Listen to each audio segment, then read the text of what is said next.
Burung terbang dengan sayapnya, ikan bernapas dengan insangnya, dan manusia berpikir dengan akalnya. Kita semua tahu bahwa tidak ada yang jauh lebih baik dari tidak merasa diri paling baik dari yang lainnya. Karena ketika sudah merasa baik, disitulah letak penyakit hati pada diri seseorang.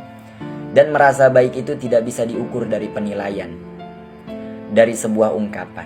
Karena perasaan baik itu tersimpan di hati dan hanya seseorang yang merasa baiklah yang mengetahui bahwa dia melakukan satu hal kesalahan. Mungkin itu saya. Nauzubillah, summa nauzubillah min dzalik. Suatu hari Syekh Abdul Qadir Al-Jilani dalam maqam ta'lim bersama dengan muridnya, beliau berpesan, "Ya waladi, idza laqita ahadan minan nas ra'aitul fadla 'alaika wa taqulu asy'ayyakuna indallahi khairam minni." Ketika nanti di jalan, kalau kamu lagi jalan-jalan, kemudian kamu bertemu dengan seseorang, bagaimanapun bentuk orang itu, mau dia bertato, mau dia pejina, penodong, pejudi, atau kalau kata orang Sunda walaka hejo, sekalipun, gak boleh ada prasangka yang buruk, karena boleh jadi kedudukan dia di hadapan Allah itu jauh lebih mulia daripada kita. Akan tetapi meskipun demikian, dilanjutkan nasihatnya gak sampai segitu. Lalu kemudian kata Syekh Abdul Qadir, kalau kita bertemu dengan orang yang lebih tua, anggaplah orang itu lebih banyak ibadahnya daripada kita, karena orang itu lebih dulu hidup daripada kita. Kalau kita ketemu sama anak yang lebih kecil, anggaplah anak itu lebih sedikit dosanya dan kita lebih banyak dosanya, karena umur anak itu dengan kita lebih panjang kita.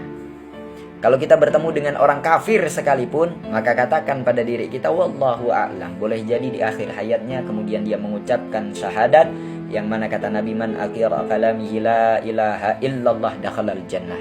Yang di akhir hayatnya kemudian dia mengucapkan la ilaha illallah dakhalal jannah, masuk ke surga. Gak ada urusan. Karena hidup itu terbagi menjadi tiga. Ada yang awalnya kafir, kemudian meninggal dalam keadaan kafir, naudzubillahi min dzalik.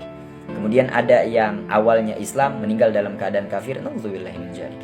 Ada yang awalnya Islam, meninggal pun dalam keadaan Islam, dan itu yang kita harapkan senantiasa dipanjatkan dalam doa Rabbana atina fid dunya hasanah ilaih sampai akhir.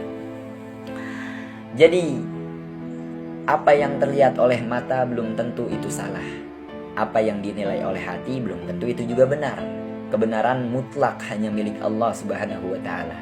Yang terpenting bagi kita, selama apa yang kita lakukan adalah kebaikan, tidak keluar dari unsur agama, tidak keluar daripada syariat, dan yang kita lakukan itu membawa kita kepada hal yang lebih baik lagi, lakukan. Jangan peduli terhadap penilaian siapapun, karena yang berhak menilai Allah Subhanahu wa taala. Tidak ada yang mengetahui isi hati seseorang, sekalipun itu profesor. Terima kasih.